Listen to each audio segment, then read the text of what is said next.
Mwanzo katika uandikishaji au uboreshaji wa daftari la wapiga kura tulikuwa tuna vituo 348, lakini tume imeweza kuchanganua vile vituo mpaka kufikia vituo 771, na hii ni kuwezesha kufikia maeneo yote ambapo jamii mbalimbali zipo ndani ya jimbo la Mvomero.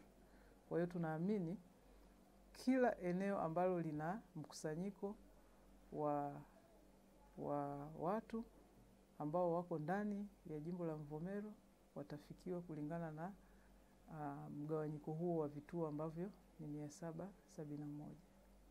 Wito kama mwakilishi wa mkurugenzi mkuu wa uchaguzi Tume Huru ya Taifa ya Uchaguzi, tunaomba wananchi wajitokeze kwa wingi siku ya tarehe 29 mwezi wa 10 2025 katika vituo vyetu vyote 771 vya kupiga kura vilivyopo katika jimbo letu la Mvomero, lakini pia wananchi waende kutumia haki yao ya msingi ya kikatiba kuchagua wagombea wanaowataka kwa ajili ya kupata maendeleo ambayo wanahitaji, na tunawahakikishia wananchi kuwa siku hiyo itakuwa ni amani na utulivu. Watapiga kura na kurudi nyumbani kwa amani na utulivu kama ambavyo michakato mingine yote ilivyokuwa ikienda kwa amani na utulivu.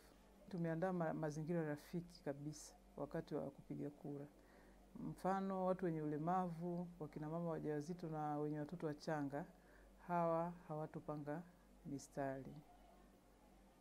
Watakapofika kituoni, kutakuwa na utaratibu ambao utawaruhusu wao kupita moja kwa moja, na hili tunaenda kulitolea maelekezo tutakapokuwa tunafanya mafunzo kwa makarani na wale wasimamizi na wasimamizi wasaidizi wa vituo ili kuwapa vipaumbele. Lakini kwa watu wasioona na wanajua kusoma maandishi ya nukta nundu, tume imeandaa majalada maalum ya maandishi ya nukta nundu ili na wao waweze kushiriki ikiwa kama ni haki yao ya kikatiba.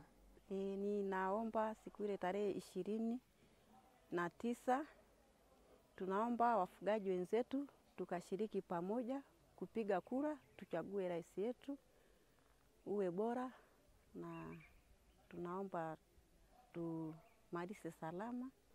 Tunatamani kupata kiongozi ambaye anayejali jamii yote, anayeangalia hata walemavu wasiojiweza.